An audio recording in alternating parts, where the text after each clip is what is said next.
Pria itu adalah seorang pencuri. Dia menggunakan bola tenis untuk membuka pintu mobil dan masuk ke dalam mobil. Dia melepas peralatan mobil, lalu memasukkannya ke dalam sakunya. Dia mencari barang berharga. Tapi dia menemukan lensa mahal. Dia memakainya dan melihatnya. Kemudian buang air kecil di kursi belakang. Ketika Chiro hendak pergi, dia menemukan bahwa pintu mobil tidak mau terbuka. Kursi belakang sama, pintu mobil belakang, pintu bagasi tidak bisa dibuka. Dia mencoba menendang jendela, tetapi tidak berhasil. Dia menjadi gila. Melihat seseorang lewat, Chiro berjongkok. Orang itu pergi. Dia membuka kotak peralatan, mengambil alat uji dan mengetuk pintu kaca. Tapi pintu kacanya sangat kokoh. Dia melepas pintu mobil, buka kunci dengan tangan, tetapi tidak berhasil. Tangannya juga dipotong. Dia menghancurkan pintu mobil, tetapi tidak berhasil. Dia mendorong kursi, merobek karpet di bawahnya. Tapi alas mobilnya malah lebih kokoh. Chiro putus asa. Dia hendak memecahkan jendela, tapi peluru ditembakkan, mengenai paha lagi. Jendela masih utuh. Chiro melepas bajunya dan membalutnya. Kemudian kosongkan semua barang yang ada di dalam tas. Ambil handphone untuk mencari orang yang akan dimintai tolong. Seorang wanita muncul. Dia melihat ke jendela untuk membuat lipstik. Mereka saling berhadapan melalui pintu mobil. Gadis itu tidak melihat Chiro, berbalik dan pergi. Chiro berteriak. Tapi wanita itu tetap pergi. Chiro melakukan panggilan telepon. Tetapi sebelum mengangkat telepon, telepon dimatikan. Dia putus asa lagi. Dia mengambil sebotol minuman ringan dan membersihkannya. Menjelang sore, lukanya terasa sakit. Chiro harus bertahan. Kom belalang membuatnya marah. Saat dia hendak memukulnya, tangannya berhenti. Pada hari kedua, dia bangun.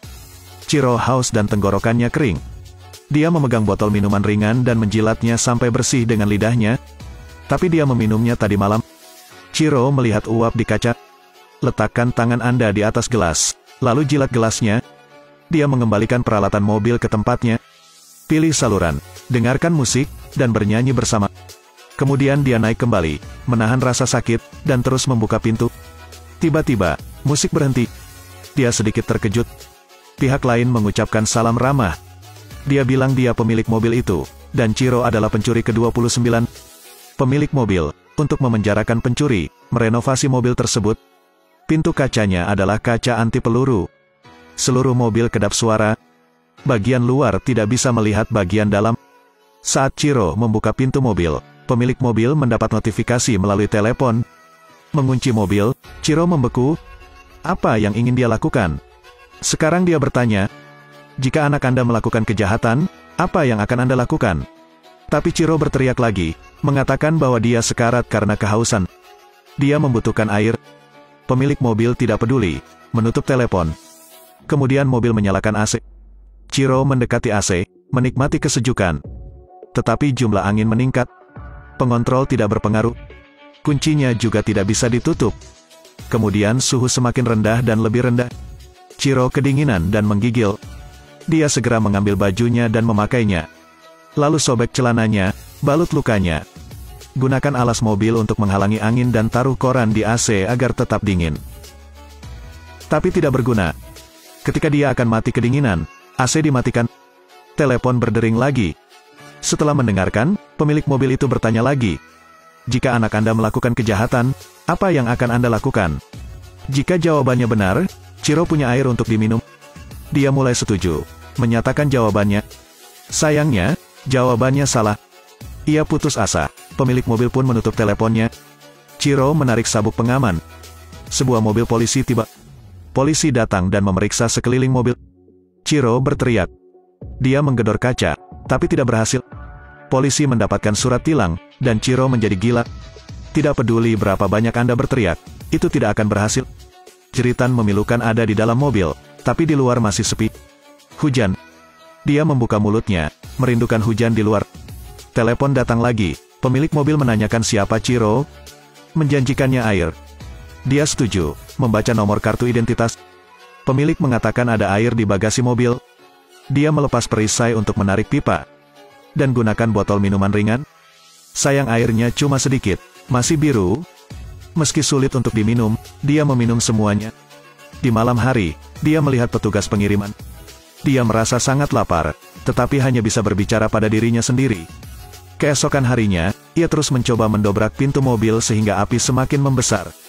Dia masuk angin. Dia berbicara dengan pemilik mobil. Kebetulan dia seorang dokter. Dia bilang dia terluka. Pemilik mobil mengatakan kondisinya tidak baik. Biarkan Chiro lebih menderita. Pemilik mobil menyalakan pemanas, dan mobil menjadi sangat panas. Ternyata pemilik mobil itu mengidap kanker stadium akhir.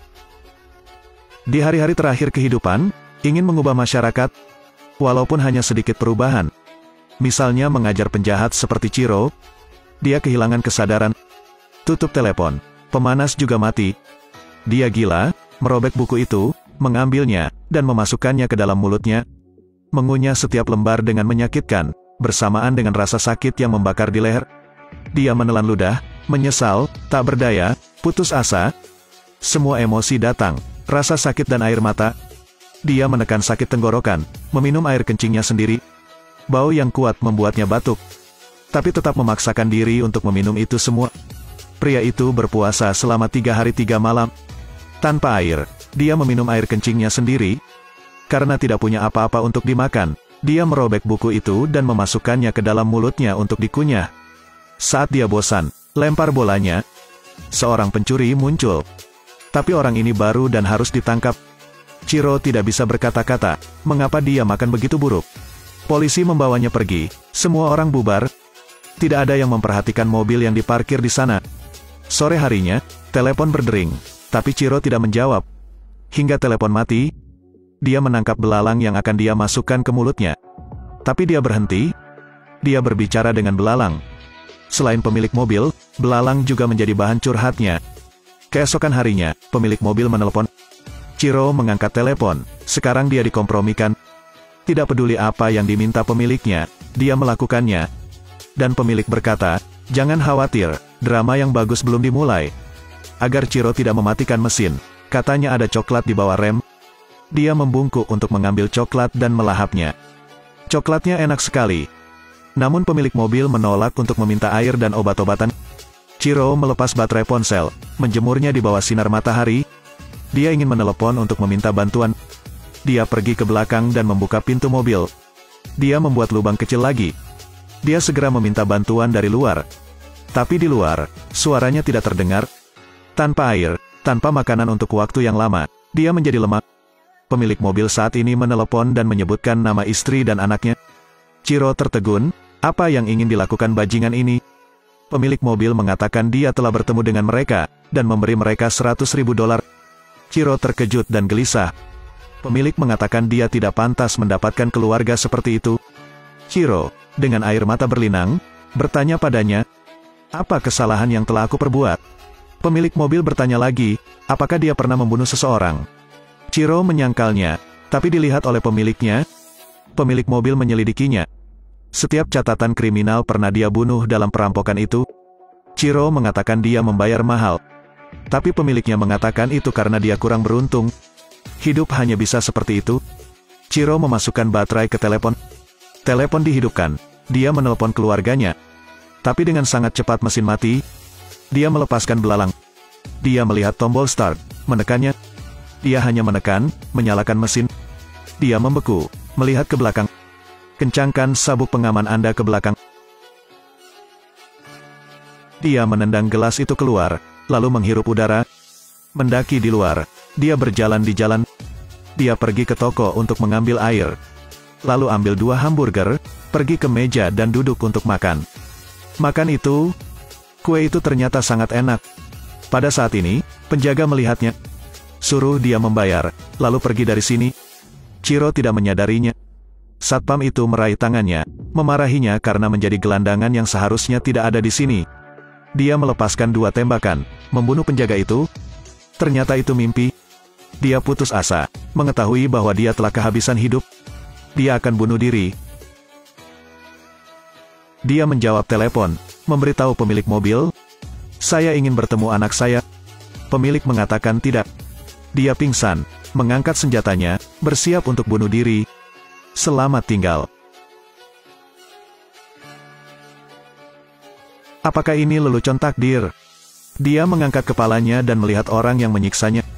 pemilik mobil membuka pintu. Bau pesing membuat tidak mungkin tercium. Dia mengambil semprotan disinfektan dari sakunya dan menyemprotkannya ke dalam mobil. Dia memandang pria itu, mengeluarkan senjatanya dan menurunkan semua peluru. Kemudian letakkan di alas. Mengambil sebatang rokok dari sakunya, dia menyalakannya untuk Chiro. Lalu ambil sekotak coklat, lihat dia lapar. Pemilik mobil juga makan segenggam. Kemudian periksa lukanya dan segera obati. Pemilik mobil bersiul santai. Telepon berdering. Aku istirahat. Hubungi dokter lain. Lalu dia keluar dari mobil. Dia goyah. Bersandar di dinding. Berusaha bangkit. Memanggil bantuan, bahkan menembakkan senjata untuk menarik perhatian. Pemilik mobil menekannya ke tanah, bersiap untuk menariknya kembali. Pada saat ini, seorang polisi wanita ditemukan. Pemiliknya langsung mengancam Chiro, dan mengonfrontasi polisi wanita tersebut. Wartawan mengepung jalan. Pemilik menekan Chiro di samping mobil. Melihat keramaian, pemilik mobil bertanya, haruskah pencuri ini dibunuh? Sheriff mengharapkan negosiator muncul. Polisi juga memberi mereka makanan dan air. Negosiator Julio hadir. Dia berbicara dengan polisi. Pemilik mobil mengatakan bahwa masyarakat penuh dengan kejahatan, dan Julio ingin dia melepaskan Chiro. Dia dan pemilik mobil berbicara satu sama lain. Meski masyarakat tidak adil, pemuda ini tidak bersalah. Tapi dia tidak percaya ini. Dia mengatakan negara selalu memiliki pencuri dan perampok. Jika tidak ada yang menangani mereka, maka dia akan menangani mereka. Julio menyuruh polisi wanita itu memberi mereka air. Pemilik mobil meneguknya, lalu memberikannya pada Chiro. Chiro juga bersih. Julio melihat situasi mereda, lalu menasihati pemilik mobil. Lebih dari 20 menit saran, pemilik mobil menyelamatkan Chiro. Julio memohon kepada pemilik mobil untuk meletakkan senjatanya. Tapi dia membuka pintu mobil lagi, tersenyum, dan masuk ke dalam mobil. Dia menurunkan jendela dan meletakkan telepon hitung mundur di atap mobil. Julio merasa sulit untuk mengerti. Tapi dia merasakan sesuatu, mengevakuasi kerumunan. Saat ini, Chiro kembali sadar. Julio menyaksikan dengan takjub saat Chiro dibawa pergi. Chiro memandangi mobil yang terbakar itu. Dia memejamkan mata. Kematian pemilik mobil tidak bisa mengubah apapun. Pencurian dan perampokan mungkin akan terus berlanjut. Namun dunia bukan hanya itu, hidup harus terus berjalan.